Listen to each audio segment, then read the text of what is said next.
বাংলাদেশের সকল স্কুল কর্তৃপক্ষদের দৃষ্টি আকর্ষণ করছি, আপনারা শিক্ষার নামে যে ব্যবসা করছেন এটা সবাই জানে, কিন্তু কেউ মুখ তুলে কিছু বলতে পারছে না। কারণ একটা কথা আছে যে শিক্ষা জাতির মেরুদণ্ড।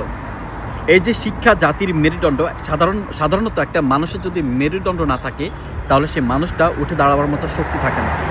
তেমনই শিক্ষা একটা মানুষের জীবনে গুরুত্বপূর্ণ একটা ভূমিকা রাখে, কিন্তু সেই শিক্ষার মধ্যে যদি দুর্নীতি ঢুকে যায় এবং ছাত্রছাত্রীরা যদি সেই দুর্নীতির পরিস্থিতি যদি বুঝতে পারে, তাহলে সে জাতি কখনো আগামী প্রজন্মকে ভালো কিছু দিতে পারবে না।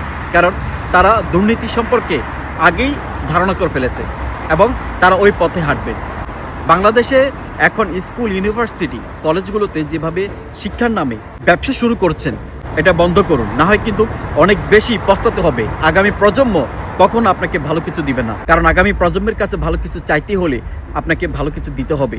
আমরা শিক্ষার নামে যে বেআইনি কাজগুলো করে যাচ্ছি, এগুলো বন্ধ না করলে কারণ এই জাতি কখনো ভালো শিক্ষা নিতে পারবে না। আমরা সাধারণত স্কুলে প্রত্যেক সপ্তাহে একটা এক্সাম হয়, সে এক্সামের মধ্যেও আমরা স্টুডেন্টদের কাছে সার্চ করি এবং মাসিক এক্সাম হয় সেখানে সার্চ করি। তারপর কোথাও ট্যুরের থাকে, প্রোগ্রাম থাকে, সেখানে আমরা ভালো একটা সার্চ করি এবং দেখা যাচ্ছে আনুষঙ্গিক অনেক খরচ আছে। একটা স্টুডেন্টকে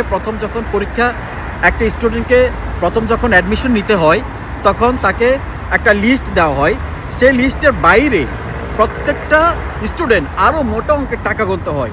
এটা খুব দুঃখজনক, কারণ আপনি যখন আপনার বাচ্চাকে স্কুলে ভর্তি করাবেন তখন আপনি যে একটা অ্যামাউন্ট ওদেরকে শো করাচ্ছেন, ওই অ্যামাউন্টের উপরে কিন্তু ওই ফ্যামিলিটা নির্ভরশীল হয় যে আমি আমার বাচ্চার জন্য এই অ্যামাউন্টটা ধার্য করে রাখলাম, এটাই হচ্ছে ওর স্টাডি খরচ। কিন্তু এর বাইরে আপনারা প্রত্যেক উইকলি, প্রত্যেক মান্থলি যে সার্চগুলো করেন বাচ্চাদের এক্সামকে কেন্দ্র করে, কারণ আপনি আপনার এই ব্যবসাটাকে যেভাবে বেআইনিভাবে চালিয়ে যাচ্ছেন, এই জাতি কখনো ভালো কিছু শিখবে বলে মনে হয় না। আপনি যদি অ্যাটলিস্ট অন্তত স্কুল রিলেটেড কাজগুলোতে যদি শিক্ষার জায়গাটা ভালো মতো করে শিক্ষা দিতে পারেন, তাহলে হয়তো একটা স্টুডেন্ট আগামী প্রজন্মকে ভালো কিছু দিবে। তাই শিক্ষার নামে যে ব্যবসাটা আপনারা করছেন এটা বন্ধ করুন এবং ছোট ছোট বাচ্চাদেরকে যে শিক্ষার ভার আপনারা দিচ্ছেন, এই বয়সে একটা ইউনিভার্সিটি বা কলেজের স্টুডেন্ট এত ভার নেয় না। একটা বাচ্চাকে তার ঘাড়ের উপরে অনেকগুলো বই দিয়ে আপনি মনে করছেন তাকে পরিপূর্ণ সুশিক্ষায় শিক্ষিত বানাচ্ছেন। আসলে একটা মানুষ পরিপূর্ণ সুশিক্ষিত হতে হইলে তাকে আসলে এত কিছু করতে হয় না। আপনি উন্নত বিশ্বগুলোর দিকে তাকালে বুঝবেন তাদের উপরে এত চাপ দেওয়া হয় না, তাদের উপরে যে বেসিক নলেজগুলো প্রয়োজন আছে এগুলো শেখানো হয়। কিভাবে জীবনের পরিপূর্ণতা পাবে, কিভাবে জীবন একটা স্বয়ংসম্পূর্ণতা পাবে এবং কিভাবে আপনাকে স্ট্রাগল করে জীবনের ভালো পজিশন ক্রিয়েট করতে হবে, আসলে বাচ্চাদেরকে এগুলো শেখানো হয়। এবং আমরা অনেক চাইনাদের অনেক ভালো ভালো ভিডিও দেখি যেখানে বাচ্চাদেরকে স্কুলে দেখানো হয় তাদের বাবা মারা কী ধরনের পরিশ্রম করে বা কী পরিশ্রম করে দেশের জন্য এবং সংসারের জন্য আয় উপার্জন করছে, এগুলোই কিন্তু আলটিমেটলি দেখানো হচ্ছে। হ্যাঁ, আপনার বেসিক কিছু সাবজেক্ট থাকবে, কিন্তু আপনি একটা স্টুডেন্টের উপরে আপনি 12, 13, 14টা সাবজেক্ট দিয়ে তাকে আপনি অনেক কিছু বানাতে পারবেন না। তাকে আপনি বেসিক নলেজ দেন, জীবন যে একটা গুরুত্বপূর্ণ পার্ট, একটা স্রষ্টা শ্রেষ্ঠ উপহার। আপনি জাস্ট প্রত্যেকটা স্টুডেন্টকে এটাই বুঝান যে এটাই হচ্ছে স্রষ্টা শ্রেষ্ঠ উপহার। এই জীবনকে আপনি কিভাবে পরিচালনা করতে হবে এই সম্পর্কে আপনাকে ধারণা দেন এবং আপনি কিভাবে একটা ভালো পজিশন ক্রিয়েট করবেন এই সম্পর্কে ধারণা দেন।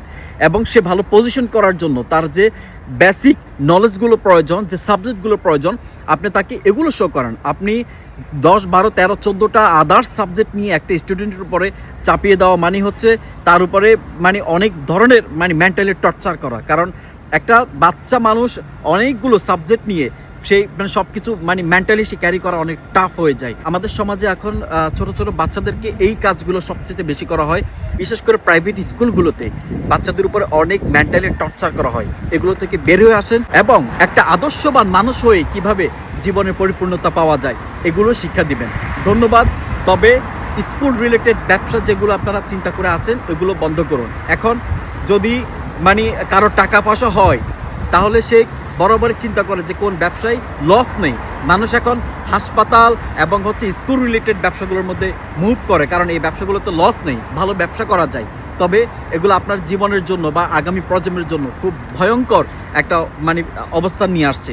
এই জায়গাটা অবশ্যই যত দ্রুত সম্ভব আপনারা রিকভার করার চেষ্টা করবেন। ধন্যবাদ।